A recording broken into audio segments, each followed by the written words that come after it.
It's a beautiful day in the neighborhood. A beautiful day for a neighbor. Would you be mine? Could you be mine? It's a beautiful day in the beauty wood. A beautiful day for beauty. Would you be mine? Could you be mine? A totaled scooter. Life-threatening injuries. This calls for a trip from Houston to Key West, Florida on a 200cc scooter. Let's talk about that. Let's get cracking.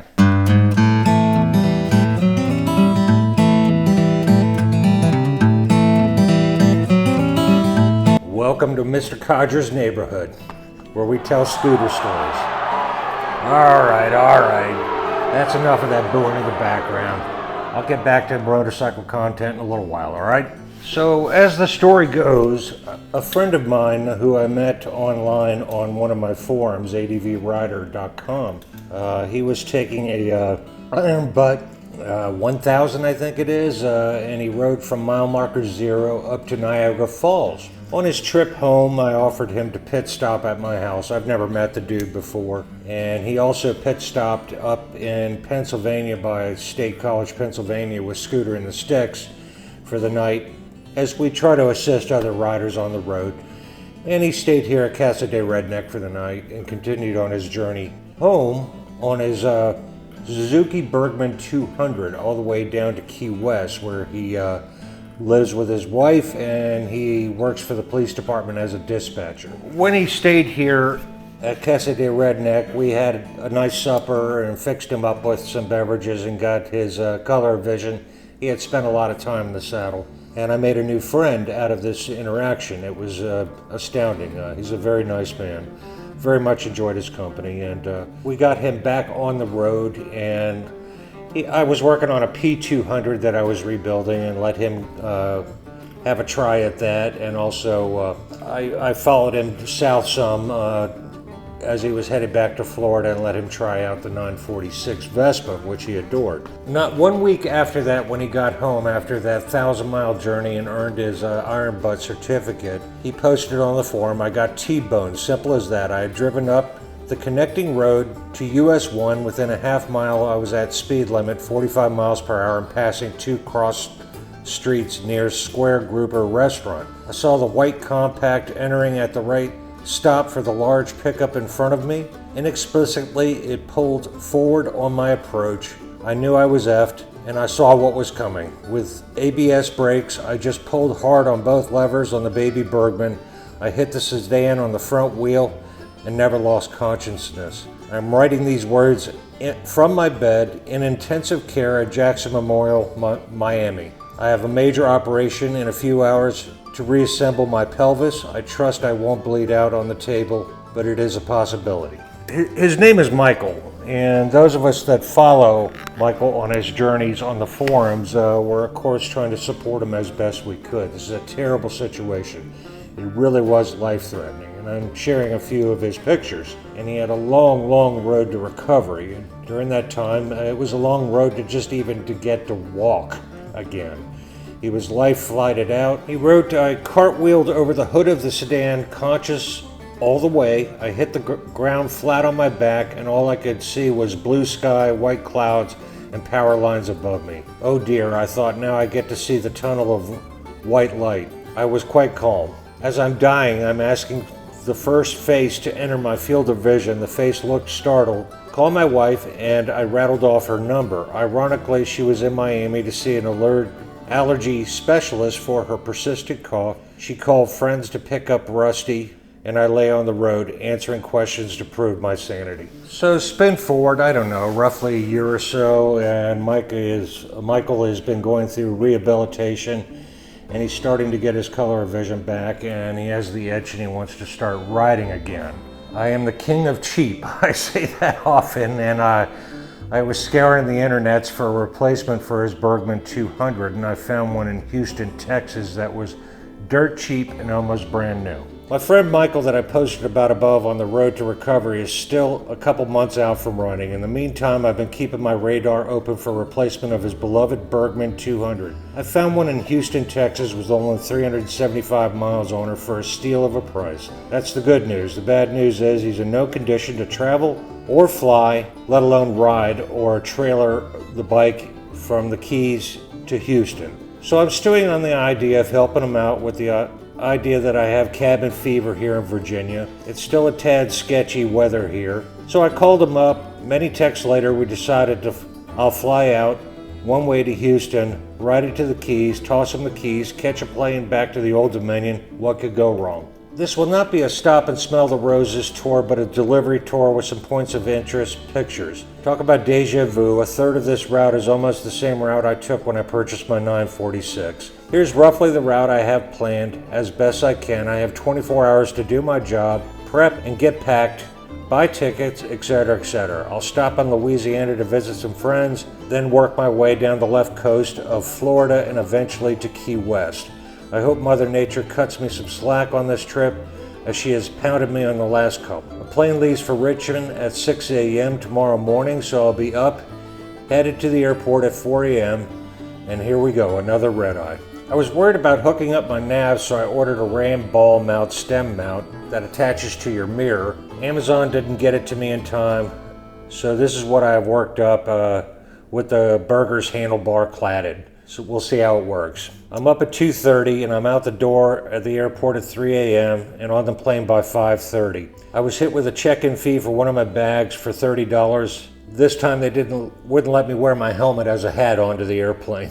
So I take an Uber to the dealership. By the time I get to the dealership, the rain had let off just a tad. Man, it was a nice dealership. I hustle into the dressing room, don the rain gear, and head back out to look the Scoot over. The salesman was taking it in the back to fill it with gas, which was very nice. I bought a thick strip of rubber and wrapped around the mirror stem and used the handlebar clamp. It worked like a champ, fortunately. You can see in these pictures it's clearly raining, and I'm starting right out of the gate in the rain. Once I got on the road, the bike started smoking bad. I pulled over 1 block away from the dealership, and they had overfilled the oil when they changed the oil on the bike. So I Googled and found a Wally World, and off I went in a cloud of smoke. I purchased a turkey baster and sucked enough oil out of into a water bottle and fired her up. She's all good now. Found the nearest gas station to drop off the used oil to recycle, and off I went in the fog and the rain. No real scenic pics here, but here's a few when I could stop and check the bike over. I had forgotten to eat and I was getting wet in the crotch and the front of my shirt, so I pulled over to McDonald's. I left my fly open and the pool and water was pouring down into my crotch and wicking up my shirt. Put that on my list of things I wish I had never done. Just got to the hotel and we'll get showered and off to find some boudin and cracklins. The Scoot is getting broken in quite quickly, as you can see here on the odometer. I have 1,175 miles to go, and my week sauce numbers for the day. 240 miles, top maximum speed 76 miles per hour. Yes, that Bergman 200 will do those kind of speeds. It's an amazing bike. Just got unpacked, and the TSA did a cavity search on my 𝕿𝕜 bag that I checked in. Thank you very much. Tucked away nicely in front of the hotel for the night. Here's the scene this morning with thunderstorms on the way. I'm packing up to get out of here and hopefully outrun the bad weather. Inside the hotel, I see a Christmas tree. I'm like, what the heck is going on? I see it done up with Mardi Gras, so I didn't realize it was Mardi Gras down in Louisiana. Last night's supper, boudin made with crawdads, and it was delicious.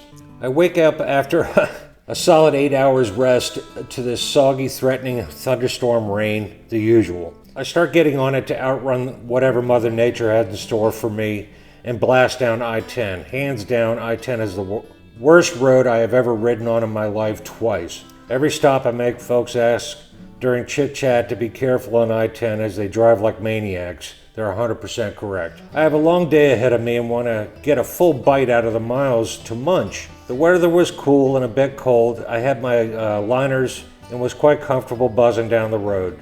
My first stop, Mississippi. I wanted to stop for the Alabama pick, but there was no shoulder to pull over. I pulled off the road and did some ADVing to get the pick. Here's a picture of my trail across the grass just to get a picture in front of the sign. One stop for gas at Taters in Alabama. I'm in the South, my peoples, Taters. One of the very scenic where the USS Alabama is stored. I wish I had time to visit the mighty Alabama. I finished my trip today making it to Pensacola, Florida. There was a welcome to Florida sign in this pic on the left. I wanted to get the jet plane in the picture. I've been mulling over to share an incident, and I shared it in a video up here, but the long and the short of the story is, when I was in Alabama, I stopped at this sketchy gas station, and while I was filling up, a dude rolled up on me and tried to hold me up with a knife.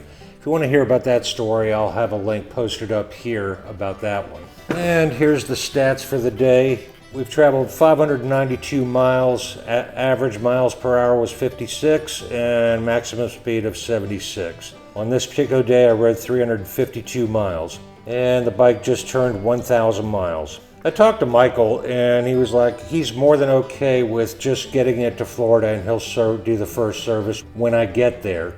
I was a little concerned, otherwise I was going to go find a Suzuki shop and do an oil change in the parking lot. I don't know what else I could do. 789 miles left to go, and here she is all tucked away at the entrance of the hotel for the night in good lighting. Those of you that ride motorcycles and scooters and you stay at hotels, just talk to the front desk. They'll let you keep it right by the front door as long as you're not blocking the entryway, and that way somebody's visually looking at your bike if you're worried about it. At one stop this morning, this is the next day, I pulled over, and I always do a walk around and check out the bike and the tires and everything on it. And I was having a cup of coffee, and I noticed that on the muffler there was this black hard substance. It looked like melted plastic kind of creeping out of the muffler, which I thought was bizarre. So we'll investigate that a little further on down the road.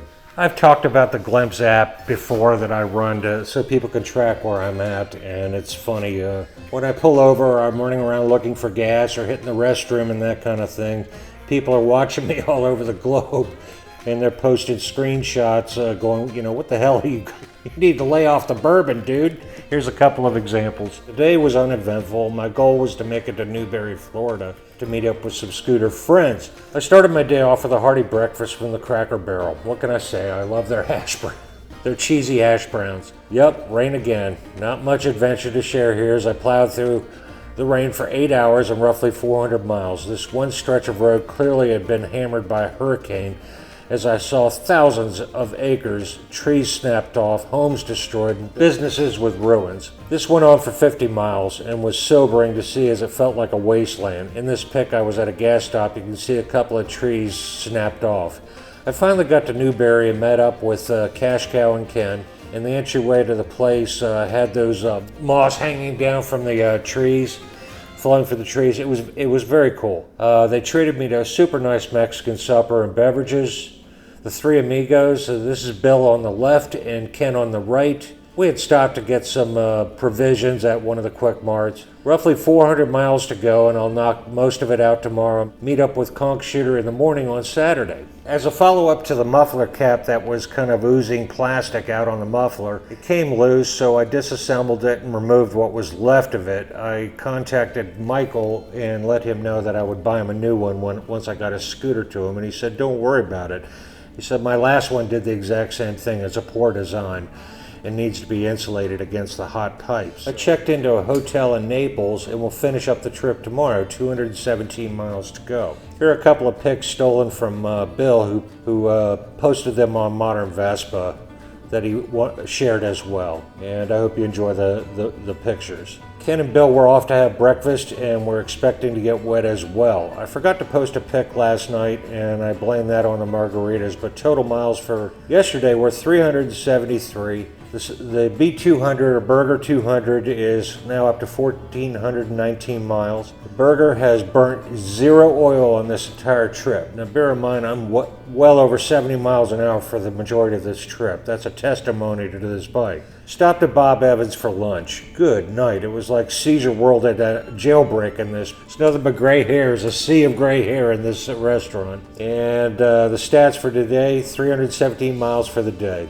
My nav has been intermittent, so these numbers aren't actually accurate, but you get in the right church, maybe the wrong pew. Roughly about 1,361 miles total. Today was my lazy day of the trip, just a couple hundred miles, and I will have completed my mission at hand. I woke up very early today wanting to get a jump on the day as I knew it was going to be the kind of weather would get hot as the day went on. I checked out the motel and was on the road by 6 a.m. this morning. As I traversed the Everglades, the fog set in and it was really thick. I can't see more than roughly about 20-30 yards when I first started out. Meanwhile, I'm passing caution signs of panther crossing for many miles. My inside voice was saying, wouldn't that be the bee's knees if I plow into a panther at the end of this journey?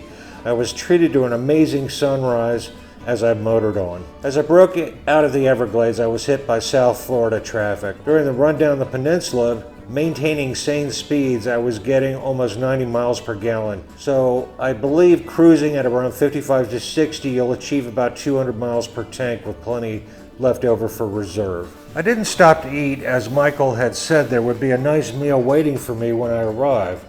I'm not much of an early breakfast kind of person, and if I do, I have a hearty breakfast and skip lunch. On one fuel stop, I was sitting there giving my butt a break and hurting in a big way. As I reflected upon the moment, I felt the mighty Bergman 200 was faring better than I was after all we had been through. During another fuel stop, again resting my backside, this fella pulled up to me on a Harley bagger. I greeted him and asked him where he was from. I gave him the Reader's Digest version of this backstory behind this trip. He said, I know exactly why you're making this trip. He had just come from a memorial for his best friend who was hit a week ago and died. He was on a 250-mile ride trying to clear his head. My heart sank as I digested what he had just shared. Here I was having the best ride this day of my entire trip, and he was having the worst ride of his life, trying to shake off what has happened in his life. Never judge another man or woman till you walk a mile in their shoes. You just don't know what they're dealing with in life. At one stop, I'm going stir crazy, being alone so much. I had to chuckle for a moment. All my life I've been a wannabe hardcore Harley rider. I was wearing my Sons of Anarchy hat across America on a 200cc scooter. 'Twas a good day in my life. I finally rolled up to Michael's home and he was filming the occasion as I came into view covered in so many miles of slag, rain, and bugs.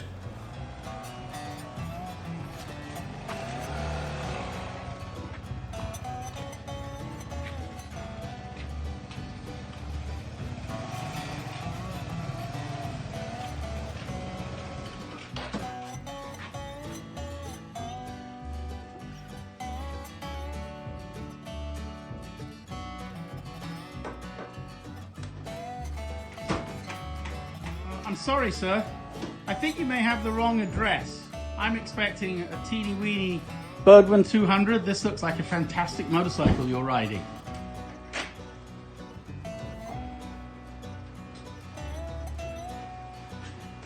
You're catching me at my worst moment. Well, you've arrived and you're in one piece and nobody stabbed you. Oh my gosh. What a trip.